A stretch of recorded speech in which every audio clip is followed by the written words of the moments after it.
എന്താണ് price ceiling? Plus 2 എക്കണോമിക്സിന്റെ 5th chapter market ഇക്വിലിബ്രിയത്തിൽ നിന്നും ഉറപ്പായി നിങ്ങൾ പഠിച്ചിരിക്കേണ്ട ചോദ്യമാണ് പ്രൈസ് സീലിംഗ് എന്താണെന്നുള്ളത്. വളരെ ഡീറ്റെയിൽ ആയി, എന്നാൽ നിങ്ങൾക്കായി വളരെ സിമ്പിളായി നമ്മൾ പഠിക്കാൻ പോവുകയാണ്. വീഡിയോയിലേക്ക് പോകുന്നതിന് മുമ്പായി നമ്മുടെ ചാനലിൽ സബ്സ്ക്രൈബ് ചെയ്ത് ചാനൽ സബ്സ്ക്രൈബ് ചെയ്യുക. കാരണം നിങ്ങളുടെ പ്ലസ് 2 എക്സാമിന് ആവശ്യമായിട്ടുള്ള എല്ലാ സബ്ജക്റ്റിന്റെയും most important questions, previous questions, chapters videos, 1 mark questions, അതുപോലെ തന്നെ ലൈവ് ക്ലാസ്സുകളൊക്കെ നിങ്ങൾക്ക് സൗജന്യമായി ലഭിക്കുന്നതിന് നിങ്ങൾ എന്ത് ചെയ്യുക? ചാനൽ സബ്സ്ക്രൈബ് ചെയ്യുക. വീഡിയോ കണ്ടതിന് ശേഷം നിങ്ങൾ അഭിപ്രായങ്ങൾ, നിങ്ങളുടെ സംശയങ്ങൾ നിങ്ങൾ കമന്റ് രേഖപ്പെടുത്തുകയും ഈ ഒരു വീഡിയോ നിങ്ങൾക്ക് ഹെൽപ്ഫുൾ ആയിട്ടുണ്ടെങ്കിൽ നിങ്ങളുടെ ഫ്രണ്ട്സിലൂടെ ഷെയർ ചെയ്യാൻ നേരെ വീഡിയോയിലേക്ക്.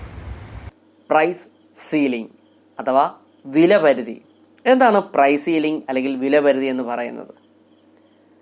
അതായത് അവശ്യ സാധനങ്ങളുടെ ലഭ്യത സാധാരണ കൺസ്യൂമേഴ്സിനും സാധാരണ ഉപഭോക്താക്കൾക്കും ലഭ്യമാകുന്നതിന് വേണ്ടിയും അവരുടെ താല്പര്യങ്ങൾ സംരക്ഷിക്കുവാനും സാധനങ്ങൾക്കും സേവനങ്ങൾക്കും ഗവൺമെൻറ് ഒരു പരമാവധി വില നിശ്ചയിക്കുകയാണ്.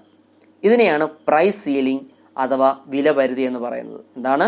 അവശ്യ സാധനങ്ങളുടെ ലഭ്യത സാധാരണ ഉപഭോക്താക്കൾക്കും അവരുടെ താല്പര്യങ്ങൾ സംരക്ഷിക്കുന്നതിനും സാധനങ്ങൾക്കും സേവനങ്ങൾക്കും ഗവൺമെൻറ് ഒരു പരമാവധി വില നിശ്ചയിക്കുന്നതിനെയാണ് പ്രൈസ് സീലിംഗ് എന്ന് പറയുന്നത്. ഉദാഹരണമായി വരുന്നത് ഭക്ഷ്യധാന്യങ്ങൾ, പഞ്ചസാര, മണ്ണെണ്ണ തുടങ്ങിയവയുടെയൊക്കെ വില നിശ്ചയിക്കുന്നത് ആരാണ്? ഗവൺമെൻറ് ആണ്. ഓക്കെ, അപ്പം പ്രൈസ് സീലിംഗുമായി ബന്ധപ്പെട്ട ഒരു ഗ്രാഫ് നമുക്ക് പഠിക്കാനുണ്ട്. പരീക്ഷയ്ക്ക് ചോദിക്കുന്നതാണ്. നോക്കാം. ഇവിടെ നമുക്ക് എക്സ് വൈ ആക്സിസ് നമ്മൾ രേഖപ്പെടുത്തിയിട്ടുണ്ട്. വൈ ആക്സിസിൽ നമ്മൾ പ്രൈസ് വിലയെ സൂചിപ്പിക്കുന്നു. എക്സ് ആക്സിസിൽ നമ്മൾ ക്വാണ്ടിറ്റി അളവിനെ സൂചിപ്പിക്കുന്നു. നമ്മൾ എസ് എന്ന് രേഖപ്പെടുത്തിയിരിക്കുന്നത് എന്താണ്? അവിടുത്തെ സപ്ലൈ ആണ്. റെഡ് കളറിൽ നമ്മൾ മാർക്ക് ചെയ്തിരിക്കുന്ന ഈ എസ് എന്ന് രേഖപ്പെടുത്തുന്ന ലൈൻ എന്താണ്? അവിടുത്തെ സപ്ലൈ ആണ്. ഡി എന്ന് ഗ്രീൻ കളറിൽ നമ്മൾ മാർക്ക് ചെയ്തിരിക്കുന്നത് എന്താണ്? അവിടുത്തെ ഡിമാൻഡുമാണ്. ഓക്കെ, അപ്പോൾ ഇവിടെ നമ്മുടെ ഈ സപ്ലൈയും ഡിമാൻഡും കൂട്ടിമുട്ടുന്ന ആ ഒരു പോയിന്റിനെ നമ്മൾ ഇ എന്ന് രേഖപ്പെടുത്തുന്നു. അതാണ് അവിടുത്തെ ഇക്വിലിബ്രിയം പോയിന്റ്. സപ്ലൈയും ഡിമാൻഡും ഈക്വലാണ്. അവിടെ സപ്ലൈയും ഡിമാൻഡും ഈക്വൽ ആകുന്ന പോയിന്റ് എന്താണ്? മാർക്കറ്റ് ഇക്വിലിബ്രിയമാണ്. മാർക്കറ്റ് ഇക്വിലിബ്രിയമാണ്. അത് നമ്മൾ ഇ എന്ന് രേഖപ്പെടുത്തിയിരിക്കുന്നു. ഓക്കെ, P0 എന്ന് രേഖപ്പെടുത്തിയിരിക്കുന്നു. നോക്കി, അതായത് ഇക്വിലിബ്രിയം പോയിന്റിൽ നിന്നും വൈ ആക്സിസിലോട്ട് നമ്മൾ നേരെ ഒരു ലൈൻ വരച്ചിരിക്കുന്നു. അതെന്താണ്? P0 എന്ന് രേഖപ്പെടുത്തിയിരിക്കുന്നു. ഇക്വിലിബ്രിയം പോയിന്റിൽ നിന്നും വൈ ആക്സിസിലോട്ട് വരച്ചിരിക്കുന്ന ആ ഒരു ലൈന് നമ്മൾ എന്താണ് പറയുന്നത്? ഇക്വിലിബ്രിയം പ്രൈസ് എന്നാണ്. P0 എന്ന് രേഖപ്പെടുത്തിയിട്ടുണ്ട്. അതിനെന്താണ്? ഇക്വിലിബ്രിയം പ്രൈസ് ആണ്. അതുപോലെ തന്നെ ഇക്വിലിബ്രിയം പോയിന്റ് ഇയിൽ നിന്നും എക്സ് ആക്സിസിലോട്ട് നേരെ വരച്ചിരിക്കുന്ന ആ ലൈൻ എന്താണ്? Q0 എന്ന് രേഖപ്പെടുത്തിയിരിക്കുന്നു. അതെന്താണ്? ഇക്വിലിബ്രിയം ക്വാണ്ടിറ്റിയാണ്. അപ്പം ഇക്വിലിബ്രിയം പോയിന്റ് ഇയിൽ നിന്നും വൈ ആക്സിസിലോട്ട് നേരെ വരച്ചിരിക്കുന്നത് P0 എന്ന് രേഖപ്പെടുത്തി. അത് അവിടുത്തെ ഇക്വിലിബ്രിയം പ്രൈസ് ആണ്.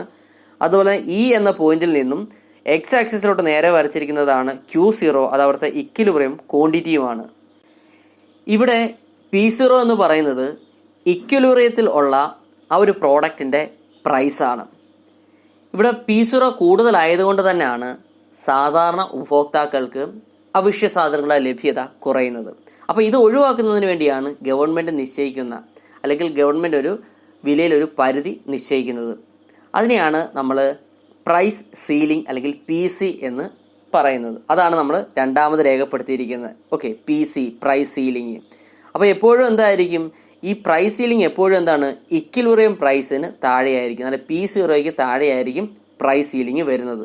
അത് നമ്മൾ നേരെ വരയ്ക്കുന്നു. അതുകൊണ്ട് നമ്മുടെ ഡിമാൻഡ് എന്ന ലൈനിലാണ് കൂട്ടിമുട്ടുകയും ചെയ്യുന്നത്. ഓക്കെ, ഇനി നോക്കിയേ, ആ ഡിമാൻഡിൽ നിന്നും നേരെ നമ്മൾ താപ്പോട്ട് വരയ്ക്കുന്ന ലൈനാണ് QC. എന്താണ് ഈ QC? QC എന്ന് വെച്ച് കഴിഞ്ഞാൽ അവിടുത്തെ ഡിമാൻഡാണ്. അതുപോലെ തന്നെ ഈ PC പ്രൈസ് സീലിംഗ് താണ്ടെ അടുത്ത ഒരു പോയിന്റിൽ നിന്ന് താപ്പോട്ട് നമ്മൾ രേഖപ്പെടുത്തിയിരിക്കുന്നു. അതാണ് അവിടുത്തെ QC ഡാഷ് നമ്മൾ രേഖപ്പെടുത്തിയിരിക്കുന്നു. അത് സപ്ലൈ ആണ്. ഇവിടെ ശ്രദ്ധിക്കേണ്ട ഒരു കാര്യം എന്താണെന്ന് വെച്ച് കഴിഞ്ഞാൽ സാധനങ്ങളുടെ വില നിശ്ചയിച്ചു കഴിഞ്ഞിട്ടുണ്ട്. അതുകൊണ്ട് എന്താണ്? വില കുറവുമാണ്, അല്ലേ?